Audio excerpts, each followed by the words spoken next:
Hi everybody, welcome back to the Bumpkin News. Today is Saturday, or excuse me, today is Tuesday, October the 18th, 2011. And this evening again we have another Republicans uh, candidates presidential debate. And we wanted to give you some thoughts on this. It's incredible. It's incredible uh, how these Republican presidential candidates are so simple-minded. At least their advisors are. You say, what do you mean, Bumpkin? Uh, First of all, why in the world do you think CNN is hosting all these debates? Well, there's a number of reasons why. Number one, they desperately need viewership and advertising funding. And they're going to get it because people are going to watch this debate. That's the first thing. Why would a network like CNN want to have anything to do with Republicans? Because, in my opinion, it's their goal to have these candidates savage each other and bring up a lot of ammunition for President Obama's reelection campaign. Well, this one said this about this, and this one denigrated this one's outlook, and this one's policy, and this one's philosophy, and the template of what goes on there. If you'll notice, the moderators of CNN and MSNBC, when they ask questions, they name names and mention specific things that one of the other opponents have said or done, hoping that there will be some sort of a fight begin and some sort of a mauling between the candidates and some fireworks going on. And out of all these candidates, I've got to say that the one candidate that so far has completely overturned the tables on what CNN and MSNBC and some of these leftist moderators have been doing is Newt Gingrich. You notice Newt Gingrich, he doesn't savage his opponents, but he always takes the fight to Mr. Obama and his failure, the failure of his administration. And when he does criticize, it's always very gentle, it's always in order, and he tries to uplift the entire discussion and the debate and uplift his fellow candidates. The rest of them, not so much. But all of these that are taking part in these debates, I think they're betraying a weakness that they want to get some free exposure out there. They want to be part of what they perceive as important to do, but I don't think so. I think they're being taken advantage of right now. It's pretty heady stuff to be the focus of attention, but I think CNN and MSNBC and these kind of left-leaning media outlets, I believe they're playing them pretty well.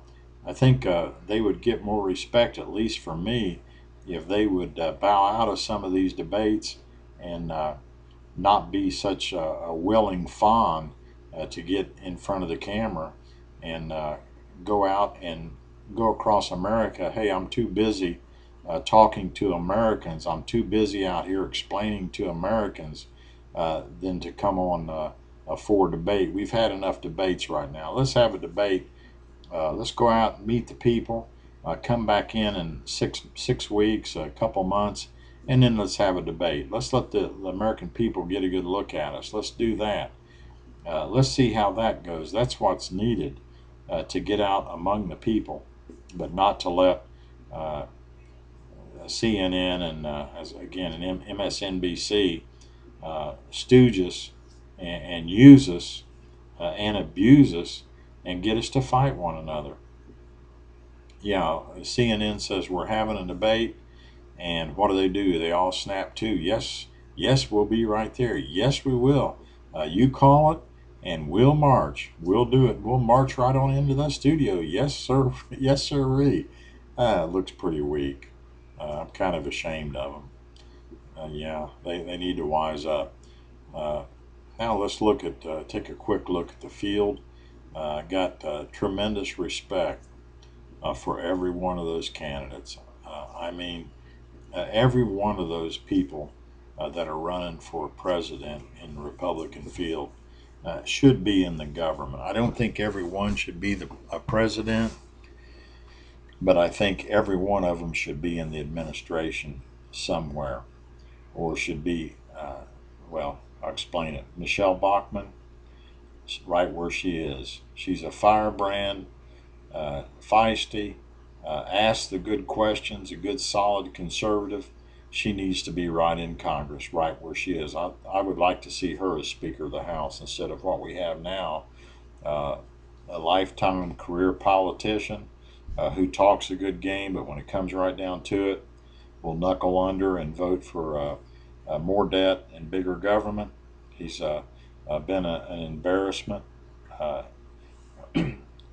a disappointment, frankly. I think she needs to be there. Congressman Paul, a libertarian, this man is the one that is least likely to tell you what you want to hear. I think he's the least, uh, next to Mr. Kane, he's the least political, of a political advantage there. Uh, Although I think some of his ideas on foreign policy, while I think him being a libertarian, I think I understand what he's saying, but I don't think many people quite get it, and I don't think it's quite practical, which is one of the faults of libertarianism. But domestically, I think Congressman Paul, I think he needs to be the Secretary of the Treasury or the chairman of the Fed. I think what would happen if if he had either one of those two positions. I think the monetary policy, and I think things that get the cover of darkness would be ripped off, and we'd actually see the creeping thing start scurrying for cover. I think he could go a long way to getting it straightened out. And then we look at former Senator Santorum, a solid conservative. This man, uh, uh, great conservative. I think he needs to be somewhere in the administration. I'm not sure where, uh, but somewhere in there. Uh, and then we have uh, Newt Gingrich, which far and away knows more about American history, knows more about the American political system, knows more about Washington, about the way things work, knows more about socialism, communism, the free market, capitalism, knows more about these things than anybody else on that stage, has more depth, more experience. Uh, he has more understanding, is wiser. He knows all these things. Whether he would be a good president or not, I'm not sure, but I think he needs to be in the White House, either as president or vice president. Uh, let's look at who else do we have here? We got Mr. Romney. I think Mr. Romney is uh, a businessman. Obviously, he's uh, capable, uh, but I think he might be the one person there that is most likely to tell you what you want to hear. Maybe he could be Secretary of Commerce. I think he would be good in that position, but to give him the throttles of power of the office of president, uh, little, little too left of center. Uh, not not a conservative, not a good solid conservative. I think Secretary of Commerce would be a good berth for him. And then we got Governor Perry. This is a guy that I think he's at heart a conservative. Uh, I think that he is pretty plain spoken.